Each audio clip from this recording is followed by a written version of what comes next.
Assalamualaikum warahmatullahi wabarakatuh. Waalaikumsalam Waalaikumsalam warahmatullahi warahmatullahi wabarakatuh. wabarakatuh. Terima kasih kepada Bu Ria Hapsari, SPD, selaku Kepala SMP PGRI Brebes yang pada kesempatan kali ini telah hadir bersama kami. Ya, izinkan saya memperkenalkan dulu. Saya adalah Infarul Hotoya, calon guru penggerak Angkatan 9 dari SMK Negeri 1 Brebes, dan rekan saya Saya Ibnu Sujono dari SMP Negeri 2 Bulakamba, CGP Angkatan 9 Kabupaten Brebes. pada kesempatan kali ini kita akan melakukan wawancara kaitannya dengan tugas demonstrasi kontekstual berkaitan dengan pengambilan keputusan yang berbasis nilai-nilai sebagai pemimpin. Ya. Mohon izin Bu Ria, nanti ada 8 pertanyaan yang akan kami tanyakan secara bergantian ya. Untuk pertanyaan pertama, langsung saja nggih. Untuk Boleh. pertanyaan pertama, Ya, Bu. selaku kepala sekolah di SMP Negeri 1, selaku kepala sekolah di SMP PGRI, ya, tentunya Bu Ria ini sudah banyak sekali berhadapan dengan kasus-kasus yang membutuhkan keputusan, ya. Saya pengen tahu Bu, selama ini bagaimana Bu Ria itu mengidentifikasi ya kasus-kasus yang merupakan dilema etika dan kasus-kasus yang merupakan bujukan moral. Ini langsung saya jawab ya, Pak Infarul. Oke. Jadi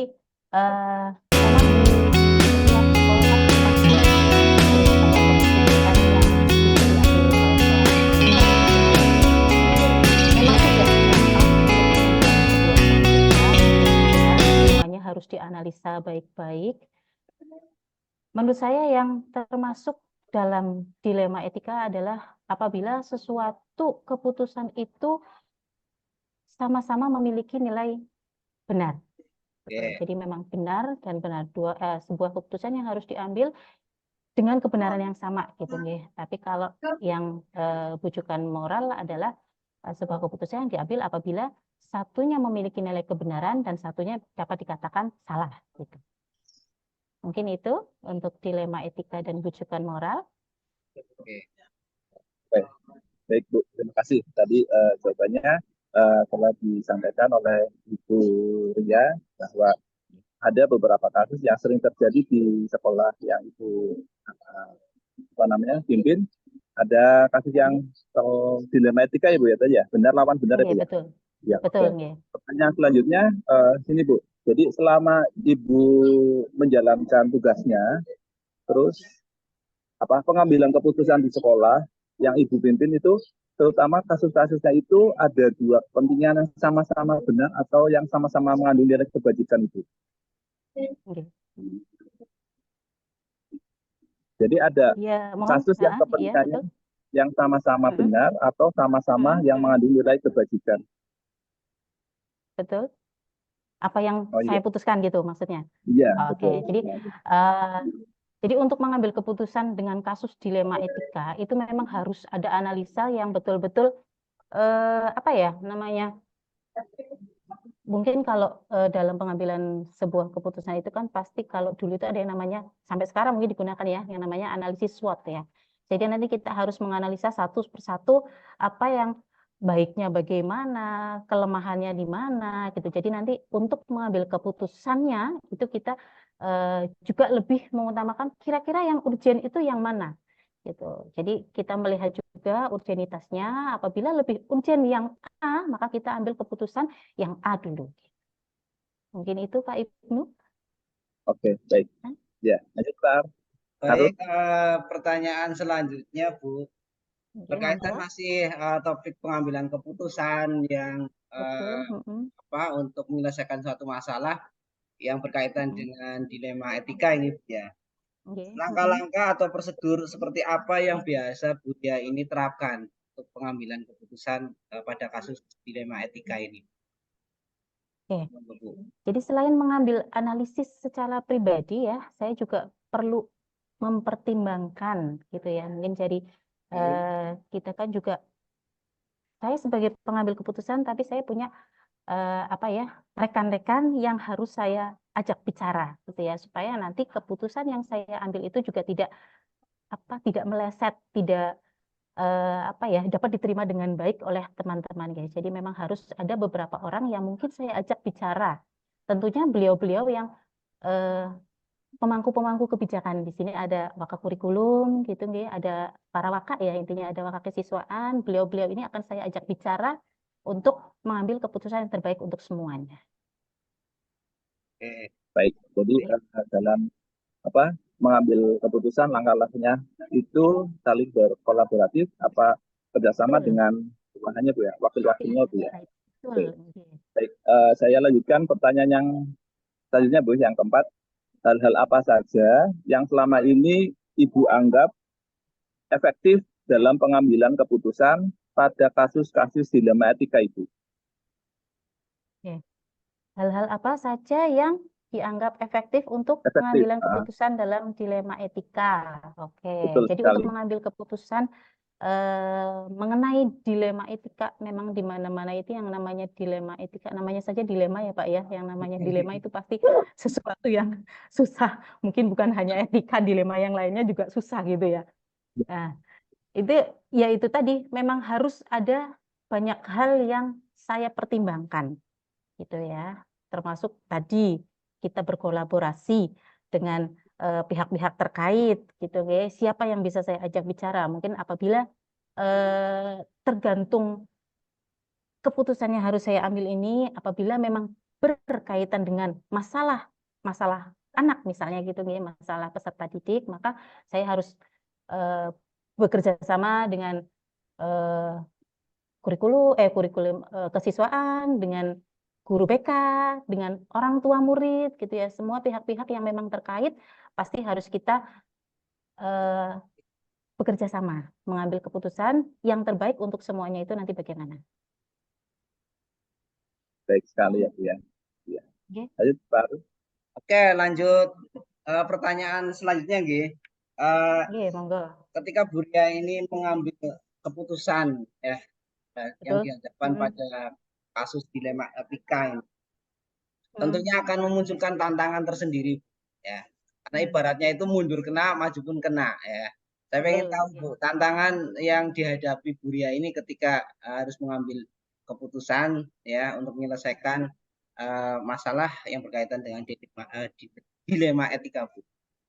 Tantangannya. Jadi kalau yang namanya dilema etika itu kan tadi bisa dikatakan maju kena, mundur kena, seperti makan buah si malakama gitu ya Pak ya. Betul. Sebetulnya bukan hanya masalah dilema etika saja. Setiap pengambilan keputusan pasti kan itu ada yang namanya, ada yang senang, ada yang tidak begitu ya. Bukan hanya masalah dilema etika saja sebetulnya. Ya, itu bagaimana cara kita mengambil dan menyampaikan keputusan kepada semuanya supaya bisa diterima dengan semua pihak. Gitu ya. Jadi memang setelah tadi kita berunding, lalu pasti ada yang namanya kesepakatan ya. Maksudnya ini baiknya bagaimana menurut si A, menurut si B. Nanti kita yang mengambil keputusannya apa, dan yang jelas itu adalah cara menyampaikan. Keputusan apapun yang kita ambil, yang menurut kita benar, belum tentu menurut orang lain benar. Ya, jadi cara menyampaikannya, menurut saya adalah cara menyampaikannya. Saya akan berusaha menyampaikan dengan sebaik mungkin tentang keputusan yang sudah kami ambil, sehingga nanti bisa diterima dengan baik oleh semua pihak. Ini itu. Oke.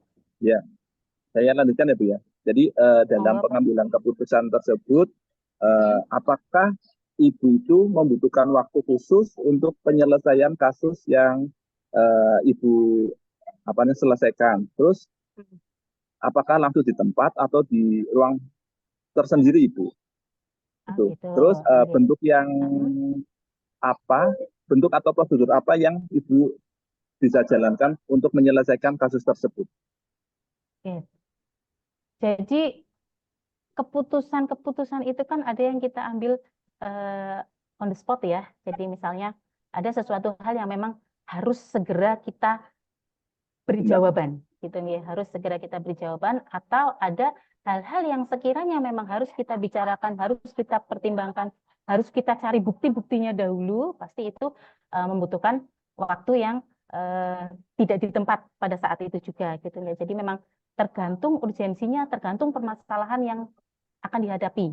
Itu apabila memang permasalahan tersebut harus diambil keputusan sesegera mungkin, maka pada saat itu juga harus diambil keputusan. Tetapi apabila keputusan itu atau hal yang menjadi permasalahan itu membutuhkan bukti-bukti, membutuhkan sesuatu yang memang harus kita analisis secara mendalam, maka itu bisa di waktu yang nanti kami tentukan.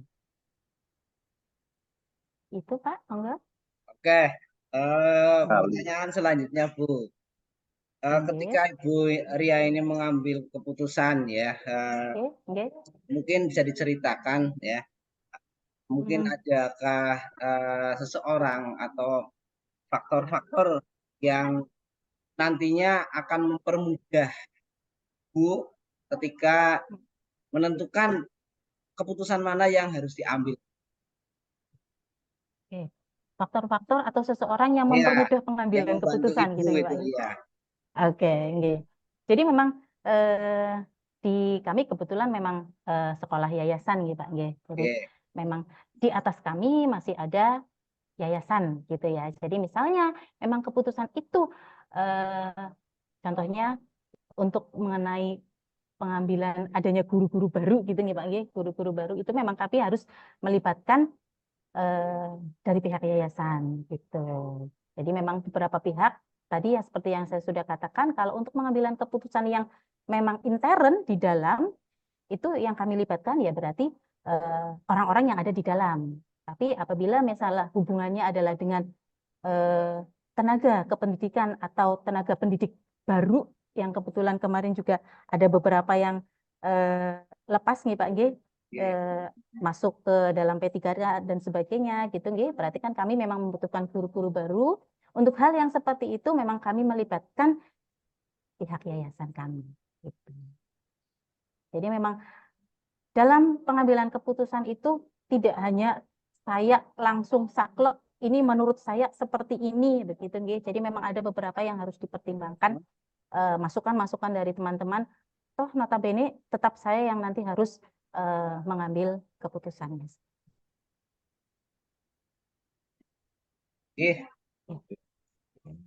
Bu, mungkin ini pertanyaan terakhir ya Bu ya.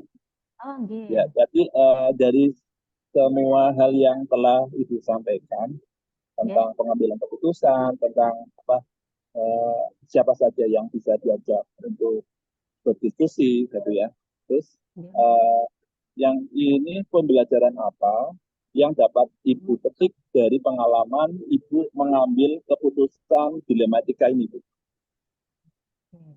Jadi pembelajaran yang saya alami nih Pak sebetulnya di pertanyaan tadi juga sudah ada bahwa tidak semua keputusan itu bisa diterima dengan baik oleh orang lain. Itu ya. Jadi memang yang betul-betul saya pelajari, yang betul-betul saya alami dan betul-betul menjadi pengalaman saya, karena memang saya juga baru, gitu, itu adalah bagaimana caranya menyampaikan sesuatu kepada orang lain secara benar, secara baik, supaya bisa diterima dengan baik dan tidak menimbulkan kesalahpahaman, supaya tidak menimbulkan sakit hati. Itu memang betul-betul menjadi sesuatu pelajaran yang sangat berharga buat saya. Gitu, gimana caranya menyampaikan, terutama kadang apa yang kita sudah pikir baik, kadang cara penyampaian juga ada yang salah persepsi dan sebagainya, begitu itu yang menjadi pengalaman saya sebetulnya. Oke, baik Bu. Terima kasih sudah membersamai kami ya, obrolan yang sama-sama Bapak. Sangat-sangat bermanfaat bagi kami ya, bagi saya dan juga Pak Ibu ini ya. Memang pengambilan keputusan ini adalah kalau saya bilang itu sebuah sebuah seni Bu ya, sebuah seni. Bagaimana nantinya keputusan yang kita ambil itu saya yakin ketika kita membuat keputusan itu tidak mungkin mengakomodir semua pihak ya. Tapi bagaimana kita Betul. menyajikan keputusan itu nantinya bisa berdampak positif. Bisa diterima dengan baik, betul. Nggih. Sekali lagi terima kasih Bu. Barangkali Pak Nggih, Ibu sama-sama. mau menambahkan, silakan. Saya juga tadi sudah diberikan beberapa jawaban yang sudah Ibu berikan terkait dengan penyelesaian kasus atau dilema etika yang ada di sekolah yang Ibu pimpin tersebut. Ya, saya terima kasih telah bisa meluangkan waktunya ya Pak Arung ya. Oke, terima kasih Sami-sami sekali. Bapak, mudah-mudahan apa yang kita bicarakan bermanfaat gitu nggih. Amin. Sekali lagi terima Sukses kasih selalu. Bu, ya. Nggih, Ini sukses selalu karena Pak Ibnu, Pak mungkin Enfarul. harus kembali ke rutinitas. Jadi Nggih. sekali lagi terima kasih, banyak terima kasih ini ya. Iya, Sudah sama-sama. meluangkan waktunya. Nggih. Mudah-mudahan obrolan kita bermanfaat bagi saya dan juga Pak Ibnu. Terima kasih. Saya akhiri. Assalamualaikum warahmatullahi wabarakatuh. Waalaikumsalam warahmatullahi wabarakatuh.